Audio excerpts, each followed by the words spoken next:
Good evening and welcome to News Channel 8. I'm Jerome Aegean, and these are some of the top stories we have for you tonight. Two major cold cases were solved on St. Thomas, a raid in Calhoun, and you'll be shocked at what the police discovered. And a witness goes ghetto in the Jeffrey Brown trial. These stories and more are up next on News Channel 8.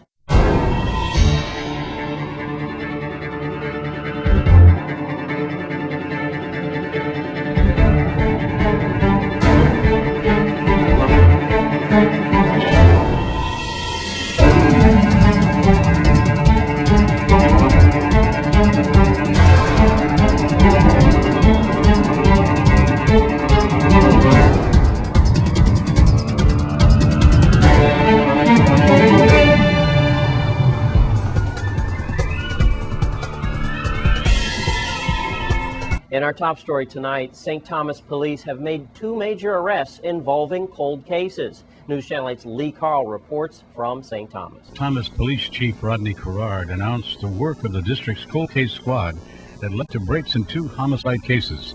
The squad, which complements the Criminal Investigation Bureau, organized in August 2008, currently staffed by 3 retired VI police officers, 1 police lieutenant, and 2 police corporals.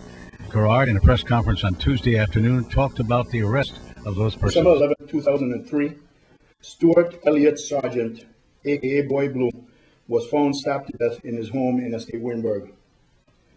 On Sunday, August 3, 2008, a retired police lieutenant and 2 police corporals rejoined the police department working as the cold case squad.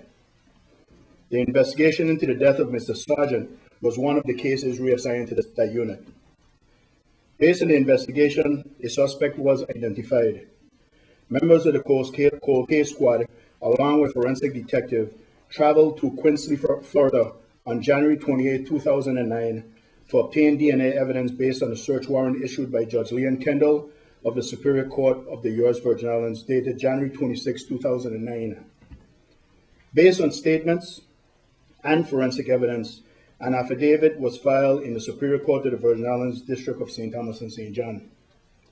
I am pleased to announce today that on Tuesday, June 16, 2009, an arrest warrant was issued for 28-year-old Crystal Irons, that's I-R-O-N-S, of Fort Myers, Florida, charging her with murder in the first degree and possession of a dangerous weapon during the commission of a crime of violence.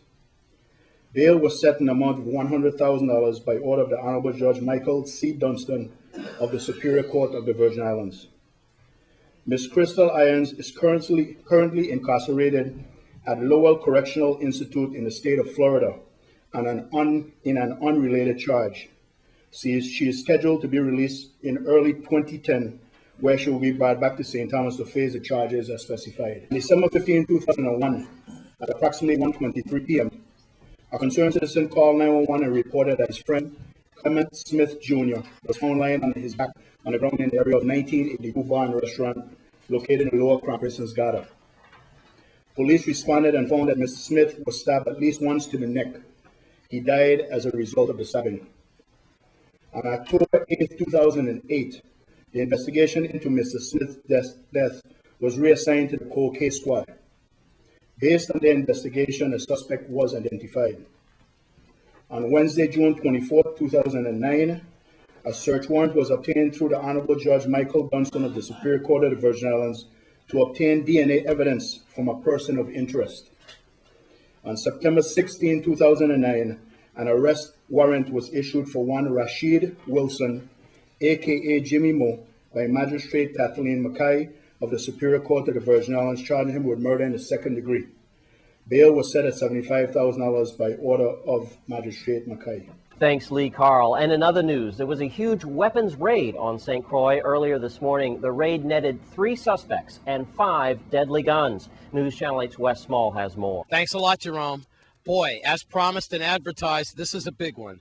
In the state Calhoun earlier this morning, the VIPD apprehended Jonathan Reed. That name should be familiar. I believe he was one of VI's most wanted, and boy, are they proud to get that guy in jail. Along with him, he's got 2 others in custody, one for helping him, one for possession, I believe. You're going to hear about it right now at this press conference, and a record, I believe, 5 weapons at one residence collected. So many weapons that we have the forensic expert here, Mr. Cooper. Let's go right to it. And the reemergence of Police Chief Oakland Benton. He called this press conference to bring the community up to date in reference to a fugitive we were looking for from an incident that occurred on June 18, 2009 at the Harborview housing community, where an individual was shot multiple times about the body, including the face, by one Jonathan Reed.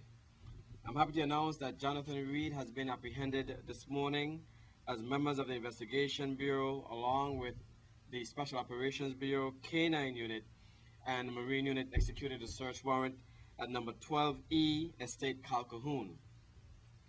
Along with Mr. Jonathan Reed, a Mr.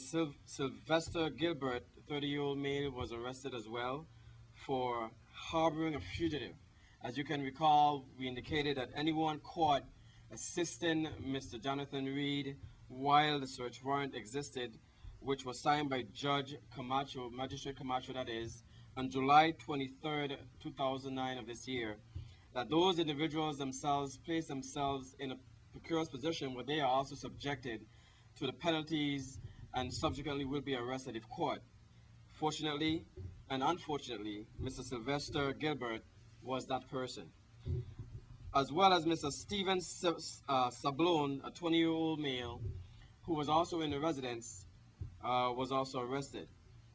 While the officers conducted the search for Mr. Jonathan Reed, the search resulted in the recovery of 5 firearms. As you can see, the firearms are displayed here today. This shows and indicates to our community that these individuals, despite knowing that they're being pursued by the law, will arm themselves to the best of their ability to inflict more harm on whoever or whenever if they are attempted to be approached. This marks a day where 5 guns in a 1 search warrant, resulting in 3 male individuals being arrested, Mr. Jonathan Reed being assisted, and with those assistance, he has been able to elude the police for several days. The first weapon we have here is a 7.62 by 39. This particular model weapon is an SKS. It was designed in the early 40s for a weapon to be used by the Russian Army and the Warsaw Pact. It was quickly replaced by another weapon that we're hear a lot about, the AK-47. But this is the forerunner to the AK-47. It uses the same round, 7.62 by 39. It's a military designed weapon. This particular model has a 30-round magazine with it. However, the police officers also recovered additional magazines and additional live cartridges with the seizure. This next particular weapon is a 44 caliber air-powered gun. Air power is typically used in hunting in Europe and some of the other countries that don't allow firearms. This is capable of shooting a 44 caliber projectile, according to the factory, up to 780 feet per second. Now that means that it is capable of causing devastating damage to animals and small game. That's what it's designed for. I'm at Rainbow Command. We better be part of the solution, my friends, or we are going to be the problem. I'm Wes Small for News Channel 8.